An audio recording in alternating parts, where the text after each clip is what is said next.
Hey, it's Anathea, your divine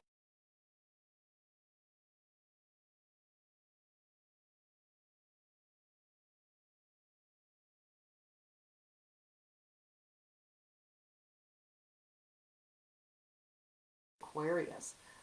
23, 2, 3, that equals 5. What does 5 equal? Adventure, change, freedom. It has a very Sagittarius energy to it. But what we're really going to be talking about is the Aquarian energy and the Aquarian age. We are stepping into more and more so every single day we are stepping into the Aquarian age. And this new moon is really setting the tempo for that. So I wore my, I ratted my hair up a little bit and I wore my peace earrings because this is very reflective of another time in the past that I'm going to tell you about, okay?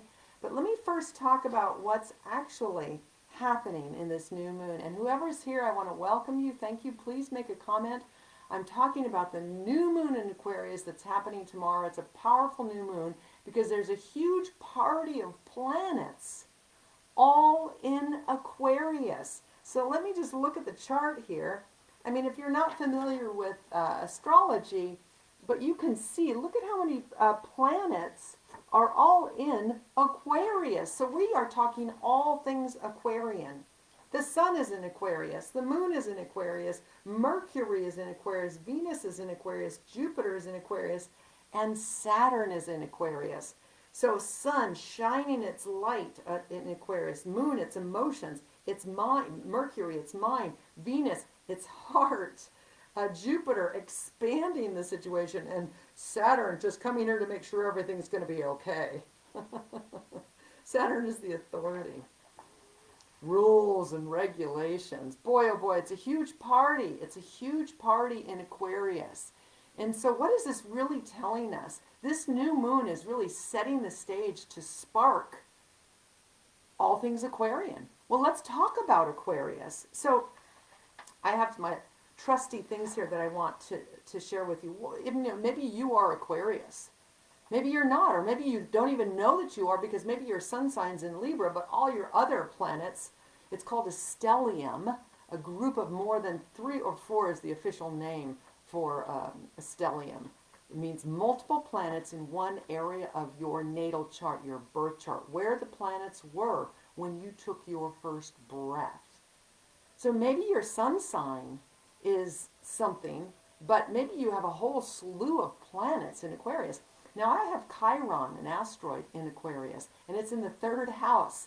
And so my big deal is about, Chiron is about your Christ consciousness and your inner wound, but it's your biggest gift. It's what you really offer the world. And so my Chiron being in Aquarius is about everyone being heard and understood. It's in the 3rd house, which is about communication. And I think that I just, as a child, was not heard and understood. And so now I'm a rebel. I'm a rebel and a revolutionary for having a voice and for helping others have a voice, giving a voice to the voiceless. And many of us, I feel, are so voiceless. Yeah, we shout. Yeah, we scream. Yeah, it comes out sideways in our relationships with passive aggressive behavior or over dramatization of situations, instead of really just being centered, processing your emotions, and speaking from your core need. Now, that really needs to change for us because we need to mature.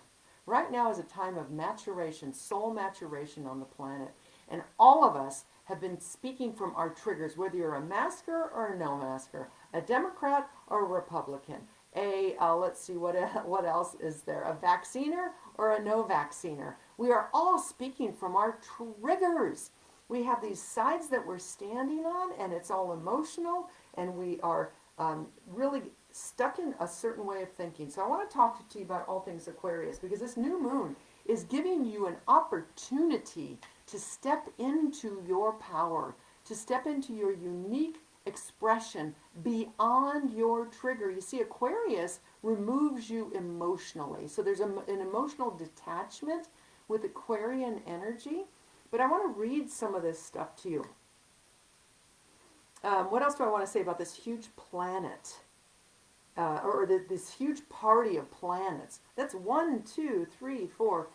6 different planets in Aquarius.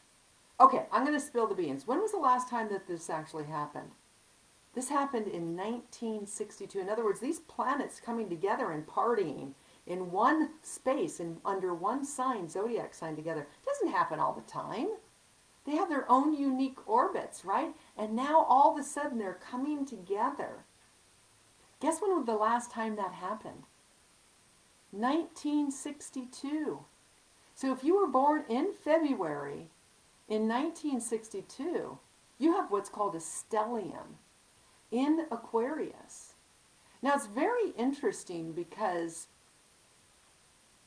well, I don't know if I want to share this, but I hope she doesn't mind.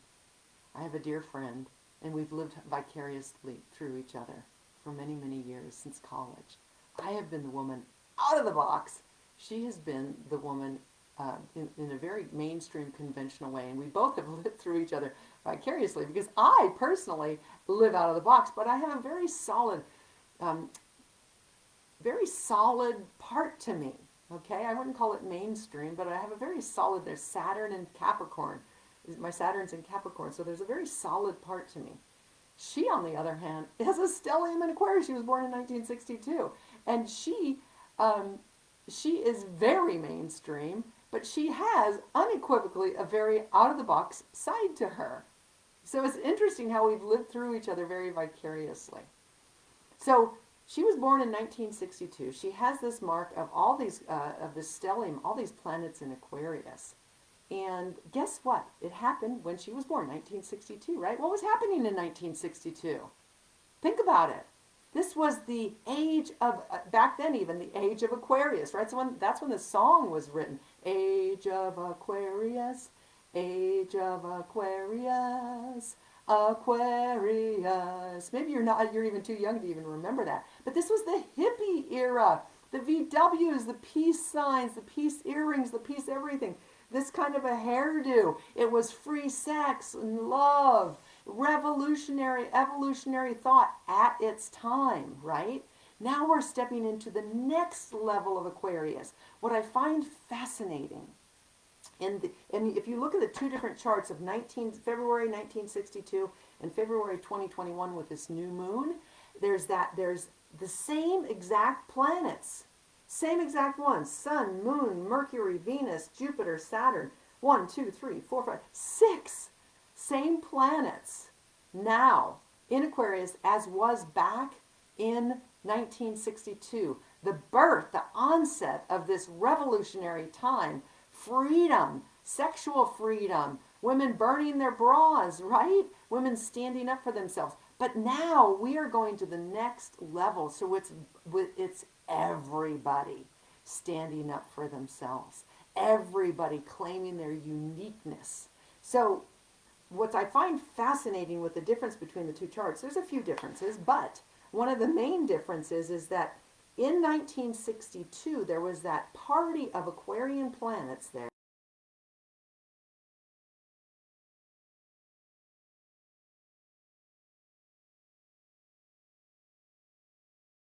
Feminine. So the feminine was rising up, right? Or the feminine was moving her energy, or was challenged to move her energy. Now in this square, it's Mars. So the moon is actually in there with Aquarius, but it's Mars.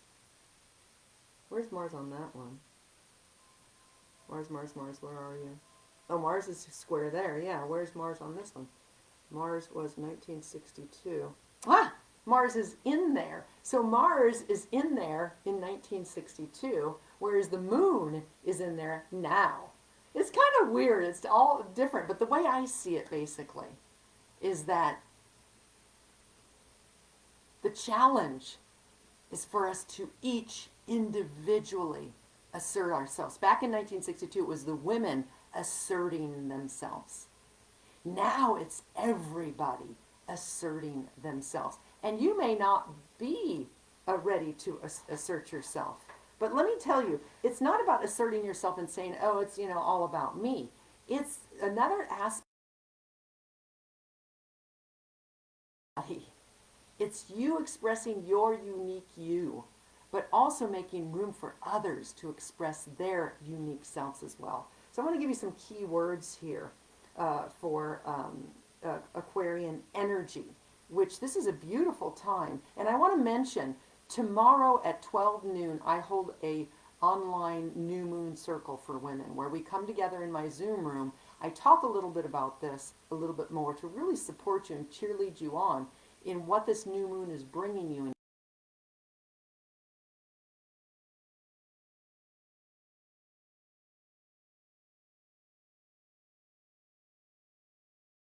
Supporting you tomorrow at 12 noon to illuminate your cosmic revolutionary self. Okay?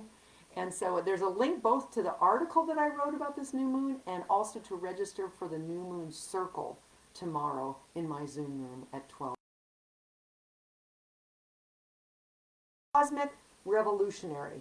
It's thinking the thoughts that you've never thought before. So we're really being called to think in new revolutionary, evolutionary ways. So letting go of the past. See, we're moving from Capricorn to Aquarius.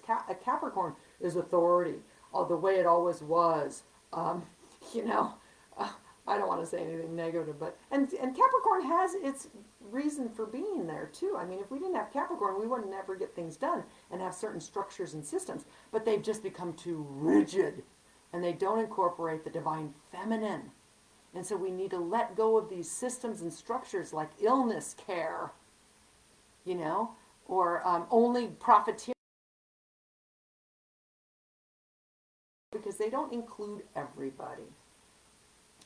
Okay, so the Aquarian archetype brings to light brilliant, intelligently structured ideas that serve the greater good, and a version of enlightenment that is interested in getting off the wheel of karma or rebirth. If we stay unconscious, if we stay sleepers, we just need to keep on reincarnating and doing the same thing over and over again. That's called insanity, doing the same thing over and over again and expecting different results. So I want you to know you are really in this new moon and in this time that we're in right now. You're being challenged to break out, to break free, to let go of the societal norms and step into a little bit of discomfort to be the true you. I really want to emphasize that. Let me see if I can get any other ones that are really important. The value of eccentricity or being eccentric.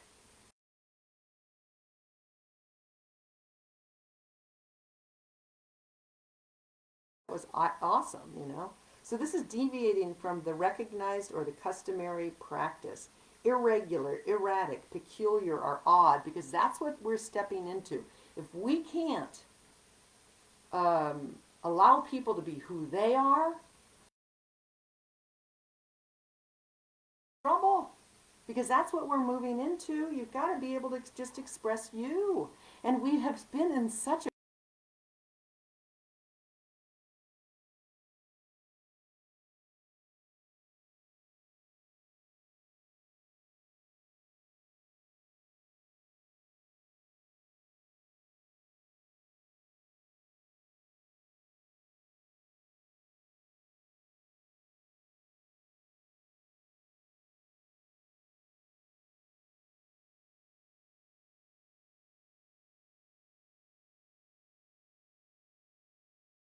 the shadow side of Aquarius. We know we're going in the wrong direction if you are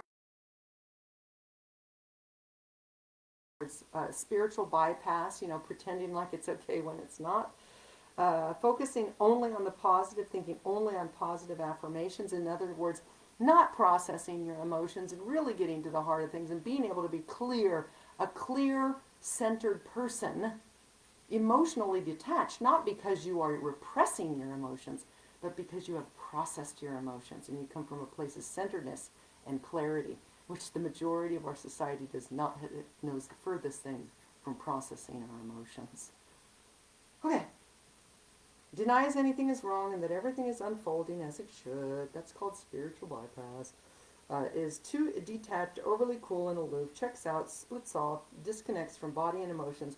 A lot of people in the bedroom, especially women I see, I don't see it, but I know it's happening. Due to sexual abuse, women detach, literally detachment from their body during sex. Can't process ordinary human feelings and experiences, doesn't want anyone to mess with their energy field, extreme environmental sensitivity, basically can't handle the earth experience.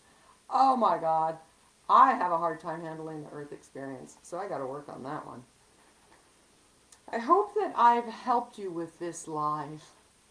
I'm very passionate about this because you are beautiful, you are unique, and society has put you into a box, into a Capricorn box, and giving you the way that you need to be. And now it's time to peek your head out, look out, and see that there's a whole unique world out there.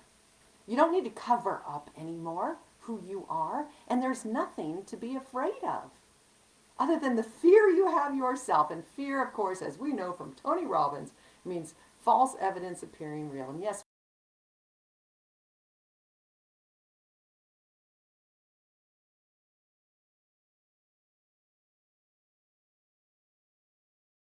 have the courage to step out and be who we really are. Let's have the courage to connect and create community and connection with others that we care about and that we love.